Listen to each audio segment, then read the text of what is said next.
Okay, I'm live. All right. Numbers are clicking and the red light's on. All right. We are ready to go. Looks like I have voice. All right. All right. So I am first off, I am Verde Arbusto, and this is the Schumann Resonance Harmonics channel on YouTube and Facebook. Thank you for being here. If you're new, welcome. Please remember to like, share, comment, and subscribe. If you want to get regular updates from the channel, it helps me, but it also makes sure that it percolates up regularly in your algorithm. And if it's not too much difficulty, please hit the bell and select all, or you are likely to get no notifications, especially when channel like mine is not monetized, and especially when I don't get much traffic, as they say in the industry, much foot traffic. Um, I'm not highly recommended except by the people who know me and Wages family. So thank you, those of you who are here from Wages, and those of you who've been here for a while, who are yet from Wages, but you've been here for a while. All right, so there's a lot to discuss here, and I'm trying to keep it all together. I have notes. I have a script. We'll see how well I can stick to it. Where am I? What am I doing here? This is a part of a series. I am intending this one here, this video right here, to be the first in the series, so we'll call it part 1A. And I did another one not too long ago, um, which I was intending to be the introduction, the first part. But since then, I've done more research and I've produced the picture that's here next to me, which I didn't have originally. Um, and well, let me put it this way: I didn't have the article that went with it. So I had the picture, but I didn't take a screen capture of it in the same way I did here. So this picture that's here, the thumbnail that comes up, just basically has a picture, that picture as it is right there in the thumbnail, um, without my text, right? I kept it as it was. I didn't do that like I usually do. It looks like my work. It wasn't. Um, and so this is what pops up. That little image there pops up uh, when the link is it says Friedman's lab, or just says laboratory. Very simple. Uh, it's like two words. Friedman's laboratory, something like that. In his description, which the description, as I said in the next video, the description of this gentleman here that we're doing this celebratory video series of, Friedemann Freund, it doesn't go much into his history or his anything. It just says his, all the research that's there, and it, just says, 332 publications. So it took a little difficulty to get or I should say, it took some time, not difficulty, but it took some time. Eventually, I found the text that explains what this picture is. So now that I have the thumbnail, I'm feeling free to use it in this video here relative to Friedemann Freund. I wouldn't imagine what else I would use this picture for outside of explaining what his research is. And this is a public service to, my subscribers, to talk about the research, which is highly relevant to atmospheric electromagnetics, of this man, the Freidemann Freund, and I'm not sure how to pronounce his name. Um, and let me say this: I haven't actually said this, and I want to give a little bit more of uh, the interaction with him that I have stated before. I'm on the mailing list of a clearinghouse, academia.edu, that it's free, free to the public who are interested. Um, and you sign up, you go through the process and sign up, and I get regular updates. uh and it's hopefully, like I enjoy it, but they get a lot, and it's like, oh God, here's one. This is another one I'm not interested in. But hey, thank you for sending it. Can't curse them out for sending me, stuff, even if it's not relevant. But they tailor it. They start tailor it when you start, viewing the ones, they start sending you more of that type stuff. So it's like anything else. The more you interact with the algorithm, the learning algorithm, the more you'll get that type of stuff. So I have all of them. I just save it under a PDF folder in my email. But the ones that are interested, like his, I click on it, but I select the download the PDF, and so the machine knows.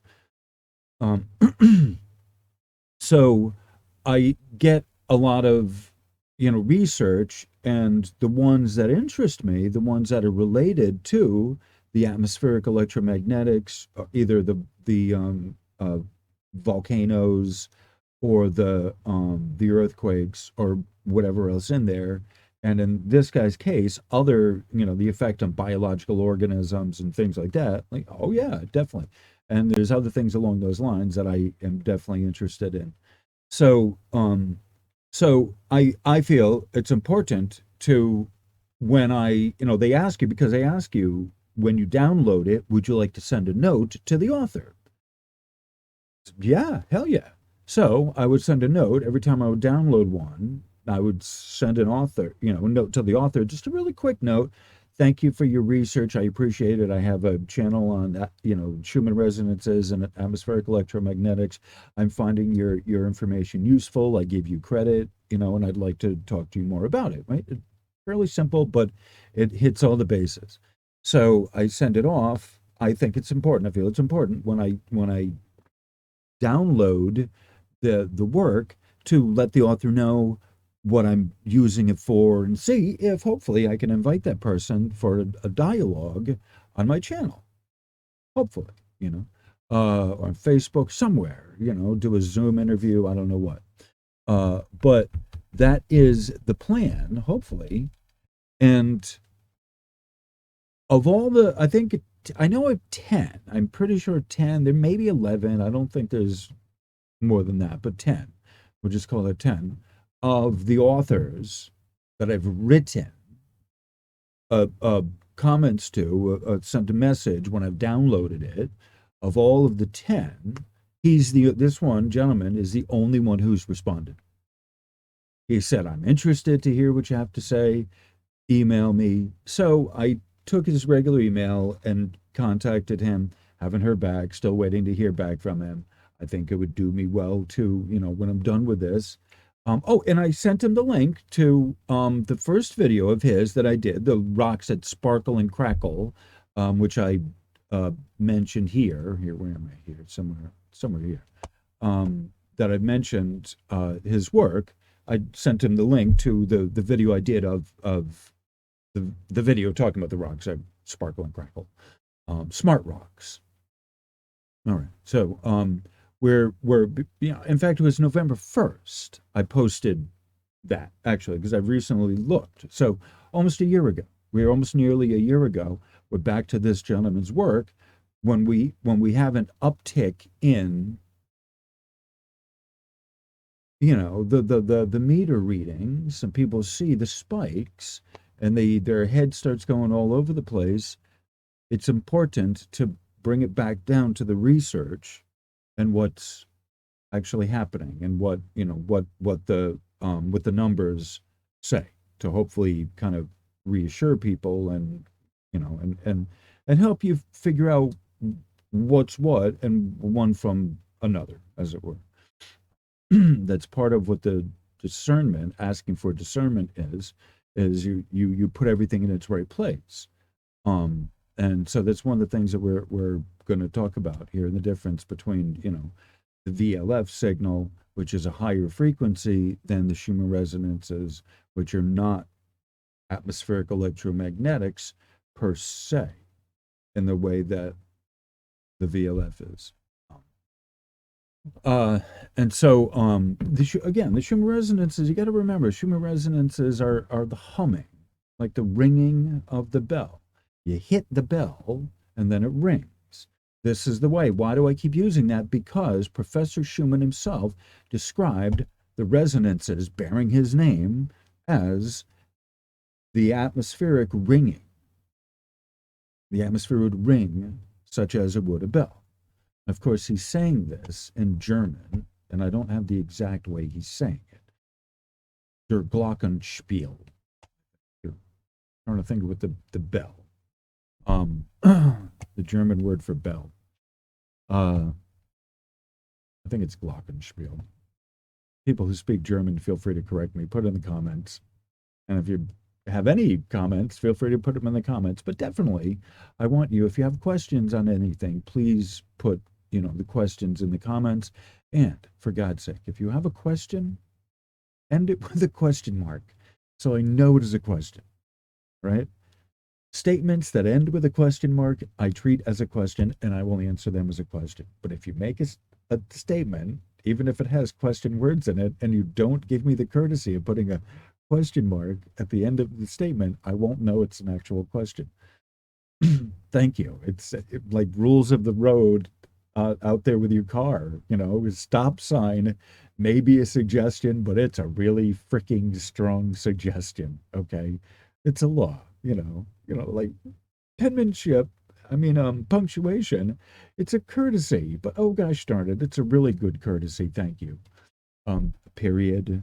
Question mark. All right, thank you. If you're new to English, you can indicate that as well. If you don't know what a question and a question mark is, please indicate that as well. I will work around that. Thank you. And I'll try not to get on my high horse about the crappy English language. Anyway, so on that cheery note, onward and upward. All right, so Freidemann Freund, like I said, a year ago, I did the smart rocks. And even whether or not there's an uptick in earthquake activity, there kind of is, with the solar, when we get solar bursts, we get earthquakes somewhere. There's definitely a connection between the one and the other, and so it's important to sort this out, to help people sort it out. I get all kinds of questions on this, and I like to be able to answer them succinctly the best I can. And it's really important to have videos that can lay this out for people with visual aids. It's nice enough that I can answer the questions in the comments on Facebook and all of that. I can point to people as well, and the words are great when I can work with them, but I really need, for the sense of a common understanding with people, pictures and explanations of the pictures that I know personally is a good explanation. There's others with good explanations of stuff, and I would point that out. But for the work that I do, I need to know if there's a good explanation for what, what's what. Right. So,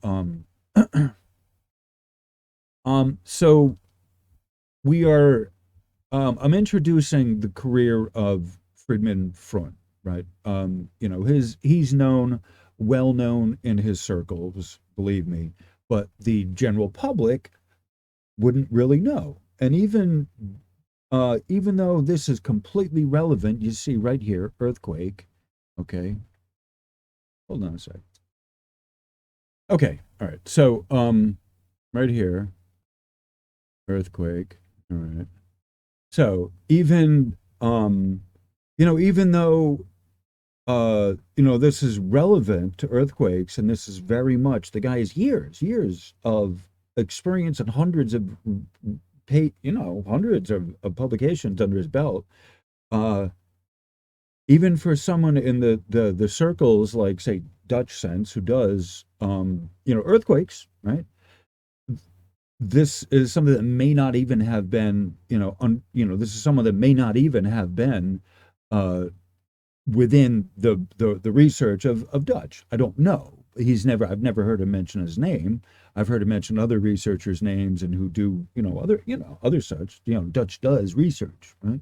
I love Dutch, right? Not picking on him. But the relative earthquake guy, okay? And Ricky Spence, okay? I don't know what all she knows. I know she gets research, but, she may have come across it, because I know she and I have talked about the electromagnetics that come with, earthquakes. So I know she knows about that, but I don't know if she's, familiar with the, and hopefully she'll see this and she can say, oh yeah, yeah, I'm familiar, or not. Like, wow, hey, I didn't know this, or somewhere in between there. I don't know, but it's of that type of thing that you really have to dig. Like I'm the the deep dive guy. So I find the research, and I've been fascinated with this guy for a few years now. A couple years, at least a year. I did the thing of him last year, like I said, and before that. So and not knowing it was him, that it was his research, but stuff that he did that I was like, oh yeah, hey, okay, like the part B of this anyway. So so so anyway, where was I? Hold on. Yeah, so his work is relevant, earthquakes, definitely the link between um you know atmospheric electromagnetics, the earth processes, all of this stuff is what should be discussed.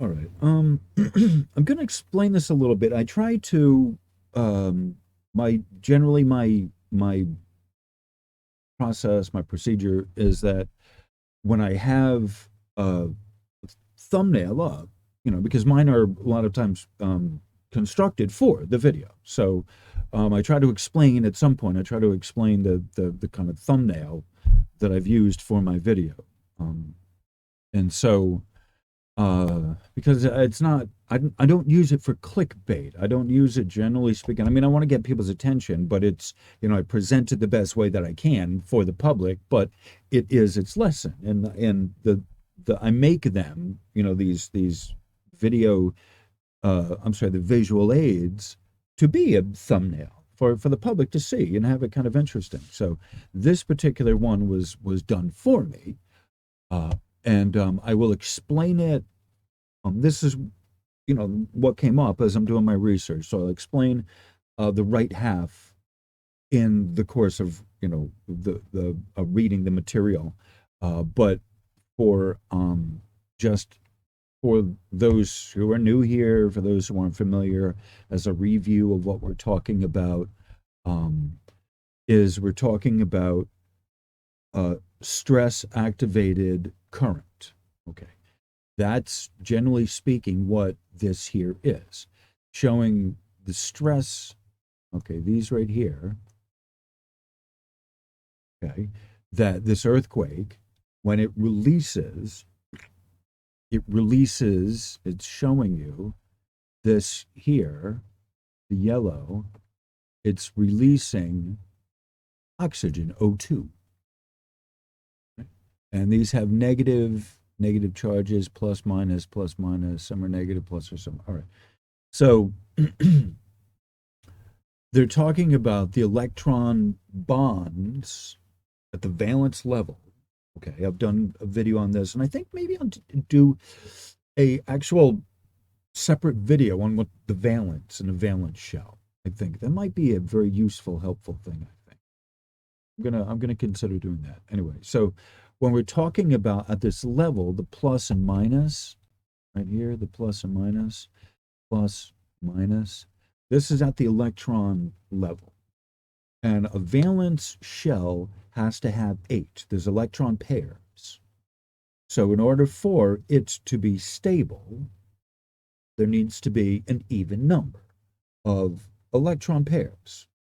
You would prefer there to be 8 electrons, 4 pairs, right? One on, one at the top, one at the bottom, and one on the left and one on the right. That's how they diagram. All right, essentially. Two on the top, two on the bottom, two on the left, two on the right. So electron pairs, plus and a minus. Okay. Now, what he's talking about here is the bonds, the negative, losing a negative and having a positive electron that's good to go, that's ready for its pair. So oxygen has 8 electrons. It's stable. Of itself, it's stable. So that oxides are O2. So you have, they fit together nicely. They're missing, one's missing a negative, one's missing a positive. They link together and they're otherwise stable. O2. So that's why oxides are used for all kinds of stuff, because it keeps the rest of everything else stable. And there are other elements that are like that. Sodium, there's a bunch of them that, of themselves are naturally stable. So, um, so when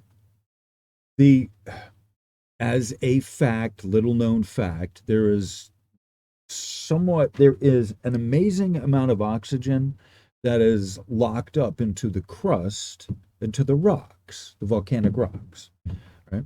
You don't think about it because, like, oh, it's, we breathe oxygen, but there's 23% oxygen, 78% nitrogen, or something like that in our atmosphere. Most of what we breathe, the overwhelming amount of what we breathe in, that's not, smog, or carbon monoxide, the majority of what we breathe in is nitrogen.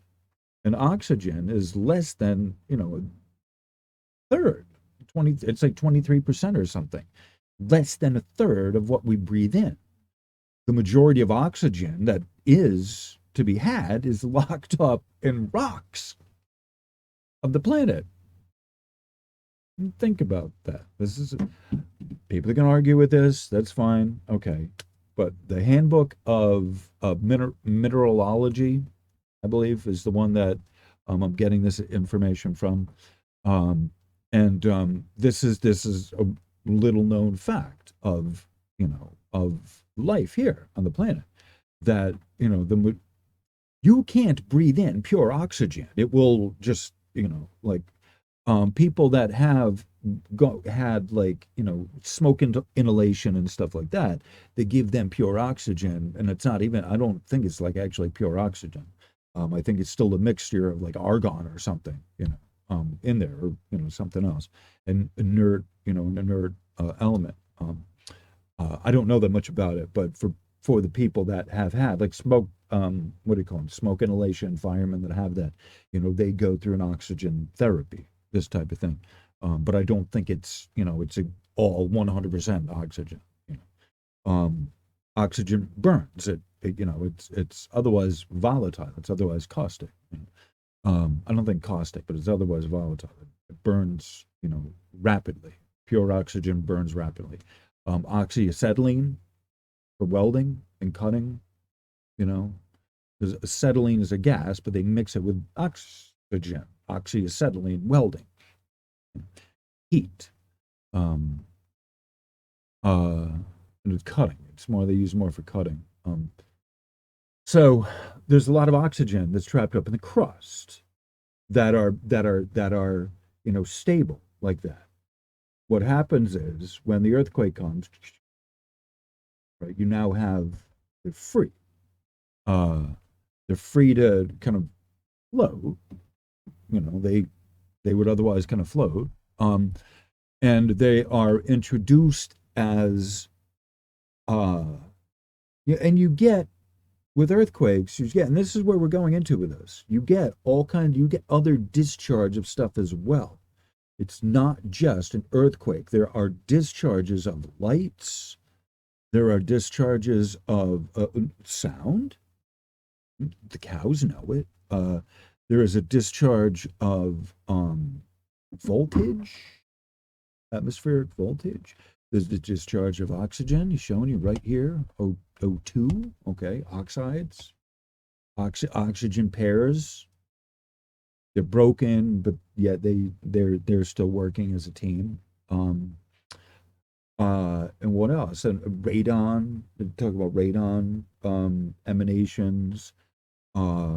Swamp gas. They've, depending on where it is, talked about that. There is a wide variety of things. Methane can be released, depending, and then some, and yet more some.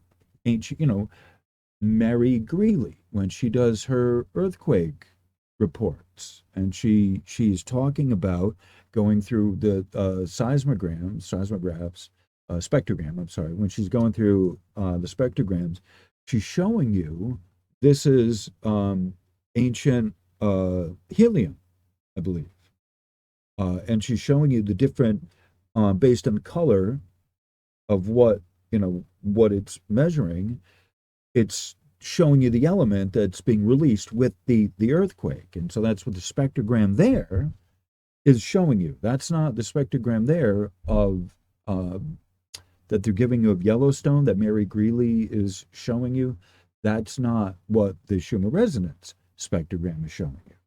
Okay, I've mentioned this before, but it's important to mention that a spectrogram is not the antenna pulling in the data. It's a qualitative view of data that's plugged into it. So with and it's showing you right here. Where am I? Hello. All right. So this says tectonic activity here. This says fault line here. All right. And so it's giving you this fault line here, the cracks, fractures, doop, doop, doop, doop, doop. It releases H is hydrogen, so H plus, plus, plus, it's all plus. And so it's showing you here, I use the expression the earth ground, okay? But you have to remember, the earth has a current. It's DC going 90 degrees. It's current, which goes laterally, right? Along the ground. You know. A current is a direction. Among the other things that they discuss about current, it's a direction. So in our case here, moving from north to south, there's a current that moves from either north to south. It goes both ways, depending on what's happening. So it goes from north to south or south to north, depending on which, what's happening. So that current is different from the charge of the upper DC current. So this right here, where it talks about the ionospheric anomaly, and these are all minus, negatives here. All right, it'll get into that, what it's talking about. So this right here, what I call the upper DC circuit, this right here, okay, runs charge. This is voltage. And the one down here, the ground, earth ground, it's zero voltage as a reference, but it has a lot of current. Not much voltage, but a lot of current. Okay, so it's the direction that the charge and the current move in that is important. So when the earth fractures, seismic activity happens, boom, it releases the oxygen, it releases all the stuff with it into the atmosphere. That is where we get, where it says ionospheric anomaly, okay? Ionospheric anomaly, this is where we get this, all right? So when we talk about the atmospheric anomaly, we're talking about this right here. When we have, all right, when we have these right here, right, like that is what they're talking about with the atmospheric anomaly. These spikes that you would see there, they're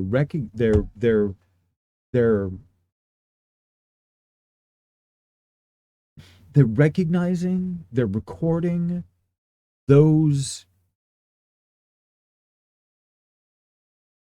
right here. This release of the O2. It's a negative charge. So it's releasing that O2, okay? And you see it's a cycle. It moves as an electron depositioning. I use that expression, electron depositioning. That's where you're exchanging like the positive charge of the helium in exchange for the negative charge of the oxygen. It moves, okay? So you're giving up one here, or I guess the positive of the helium in exchange for the positive of the oxygen. I think that would be technically it. I get the direction wrong sometimes, the charge, because it's moving from a higher potential to the lower potential, or from the lower to the higher potential. So whichever way it's moving, from current to charge, or from charge to current, going from top down or from bottom up, either or, the electromagnetics work together. So when something is giving up here, something is going to take its place there. So if it's current swapping to charge or charge swapping to current, either or, one's moving, like I said, bottom up or top down, either or. Like that's what this is, the electron depositioning of one for another, going from the oxygen of the air. That ozone that's created with lightning also helps to perpetuate the magnetic current side of the wave, and can convey it as current when it goes from the electric to the magnetic. All right. So this is, generally speaking, what they're talking about here is the expression is peroxy bonding. Okay. So stress activated currents are caused by peroxy bonding or peroxy unbonding, as the case may be. So all right. So that is the basic introduction of the part of the visual aid. So I'm going to get into the text where it describes the other half of the visual aid. I think that's fair. First, we're at 20. What are we at? Oh, 30 minutes. So first, I'm going to play some music, I think. All right. So we're going to play some music. Come back. I don't know. Probably drink a coffee's worth. Again, maybe not a big cup of coffee. Maybe we'll figure a 6-ounce cup of coffee. I don't know. I'll put it this way: a coffee and a smoke break length time. All right. So we'll see you back in a little bit.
Okay, I'm gonna be back, whether I want to or not. I should want to be here. I'm working on it. Thank you all. You all are wonderful for being here, for supporting me. Um, I'm doing this channel. I actually love doing what I talk about here. One of the few things that I enjoy doing in this life. Cycling would be the first thing. When the bicycle works, and when the road doesn't try and eat my cycle, then I enjoy life. Other than that, all right. So anyway, enough of me. All right. So let me kind of explain what we're looking at here. Actually, hold on. This right here. Okay, you probably wouldn't know what that is by looking at it. That's a copper. That's a copper cap, right? He's got this capped off with copper, a couple inches of copper all the way around, and that's an electrode right there. Right.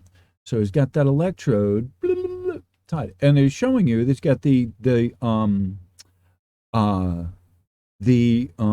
what the heck do you call it? The visual aid right here. So this right here, they're showing you. Actually, hold on. The current. They have the wire that goes from here. All right, from here. That's what this is, to here. Then there's another one from here to this right here. All right, to there. It goes to there. Okay. Now, this right here, there's an arrow. Hold on.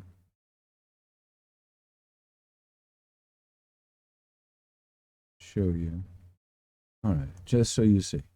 There's an arrow here. There's an arrow here that's pointing this way. All right. So they're telling you, and then this right here, this A right here is that right there. That's that A right there, giving you the analogy of a battery, okay? And this R right here, R equals a load, technically resistance. R, E, S, I, S, D, E. Okay. So this right here, this example of a battery, you have these two poles, you have the anode, that's this right here, anode, and this is the cathode, right? Okay. So they're the two different poles that allow electricity, allow a current to flow through from one side to the other, or charge, I guess. Charge is the plus or minus. The current is north or south, or east or west.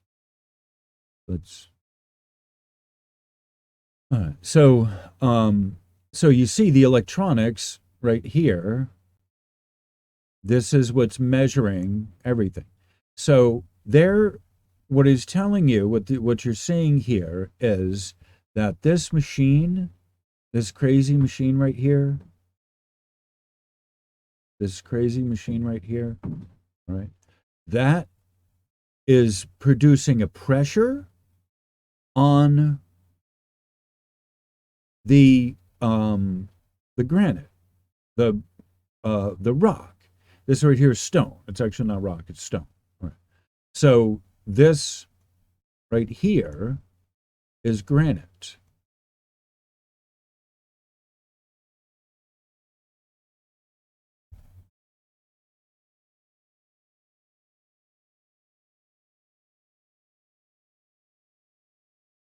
All right.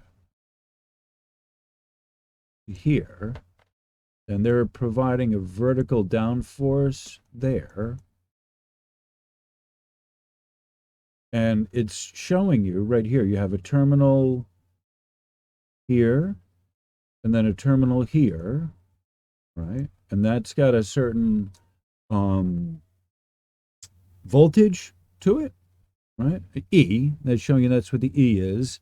Then the H2, all right? So uh, helium, this is H, all right? That's another H, all right? So essentially, if I'm not mistaken, the H actually stands for the holes, okay? If I'm not mistaken, electron holes. All right. So what he's telling you is as the machine pushes down, like that creates a movement of the electrons along here through the holes, and then at the end they recombine, and then you get a voltage at the end of it. And so that is the process of creating the what the heck of the amplitude. That's the process of creating the amplitude that goes into the atmosphere uh, during an earthquake event. I'm trying to keep this simple and concise, and I'm tripping over the words. So thank you for bearing with me here. Okay, I finally got it where I wanted to. This is from the actual research, the PDF, what I'm able to access.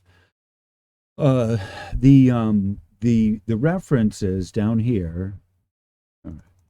So where this is the paper that this comes from is Earthquake Chemical Precursors in Groundwater Review.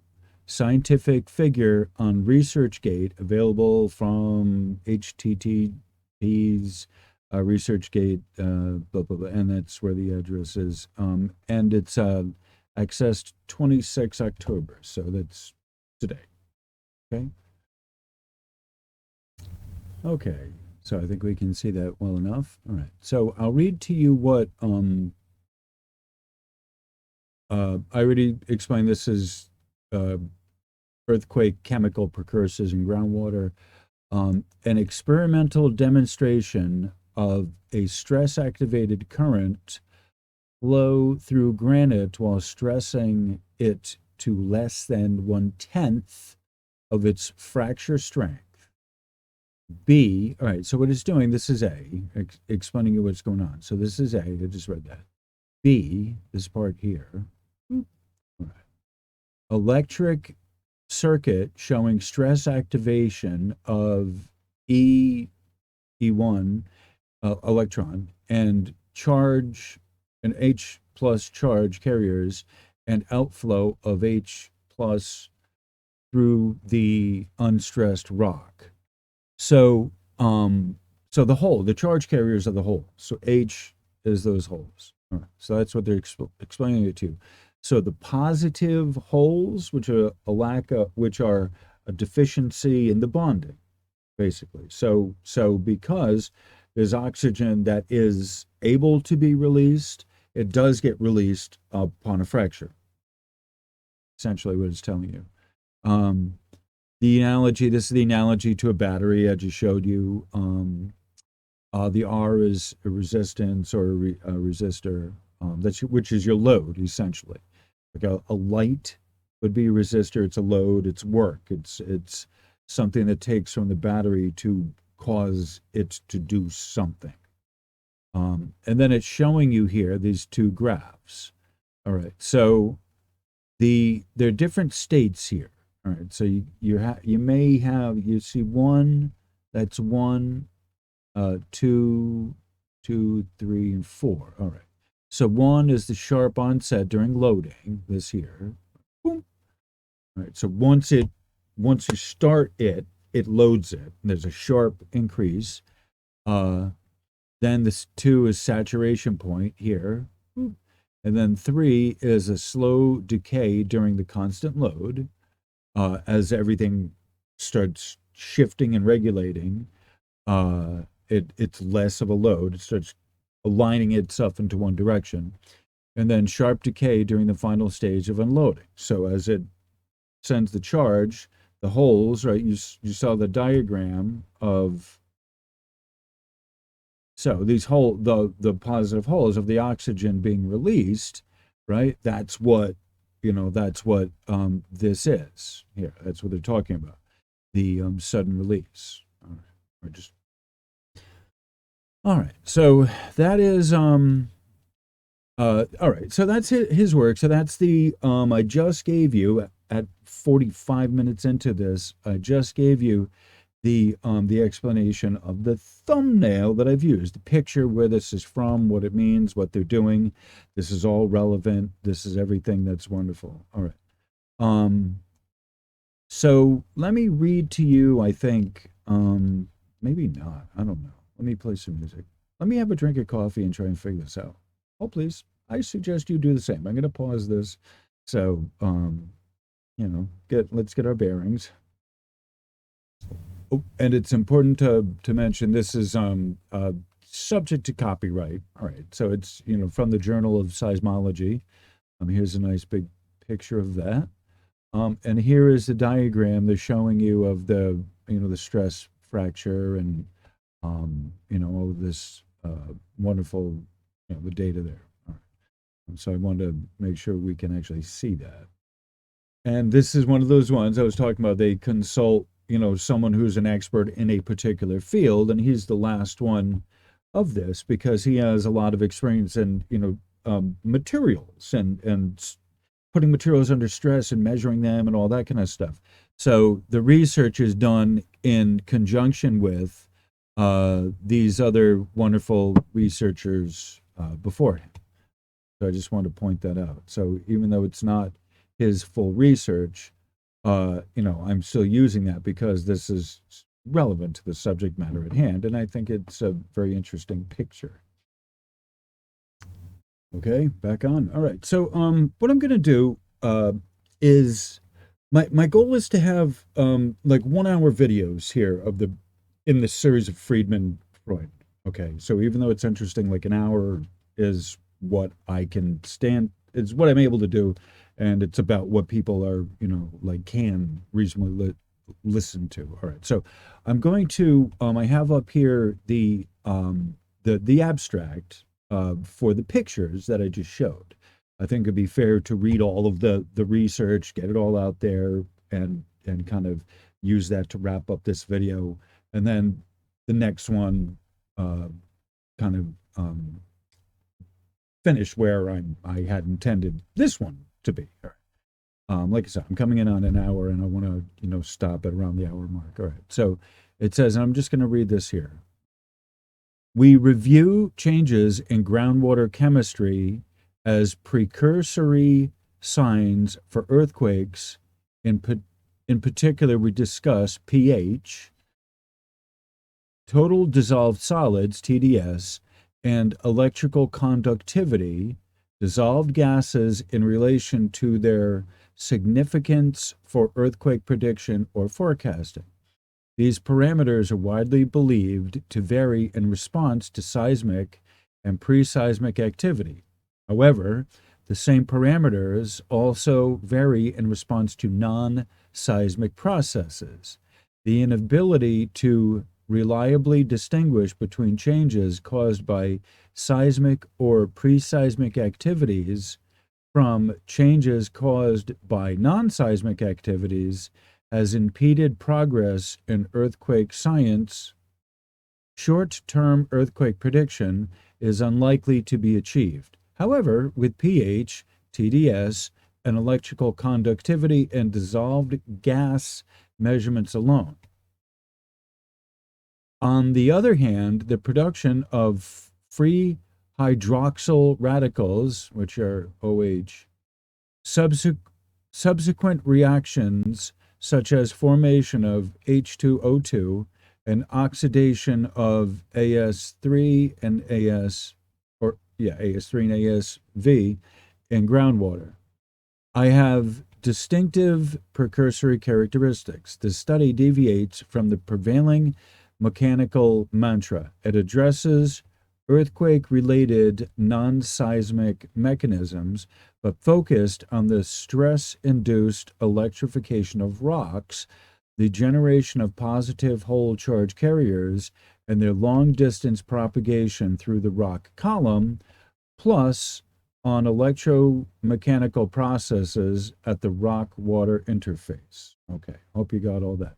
So the column, there just showed you the column of, there we go. So that's the column of rock. And you have the pictures of the free hydroxyl OH, the free hydroxyl radicals. So that's what happens when you release, when seismic activity. By non-seismic, this could also happen from drilling, right? It's one of the things. So drilling also, it provides a pressure on the rock as it's drilling, especially if it's a hammer drill type of thing. And there's other non-seismic activities that you could talk about, but just for example. So this is very interesting, and so it's important because this is a group that's not just Freidemann Freund, but here's a group of a research group of 3 others they're giving credit to, on top of him, or in addition to him, that are also explaining to you how the positive holes, as well as the groundwater itself, the rocks themselves, can conduct a current through them. So, all right, so we're going to play music, and I think that we'll close that out, and we'll call this the first one of the series, and then I'll have the next one that I do, which I didn't already do before. So I'm rearranging these as I go along. So thank you all for being patient with me, and I appreciate the love and the support.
Okay, I'm going to be signing off at in like a minute. I think 58:58 is when I want the runtime of this to be. So thank y'all for being here. I appreciate you very much, the love and the support. And just have a good rest of your day. Thank you for being here. It's almost 1 o'clock here on the 26th where I am. So I've had a good morning so far. And so thank y'all for being here. Much love. Somewhere really special.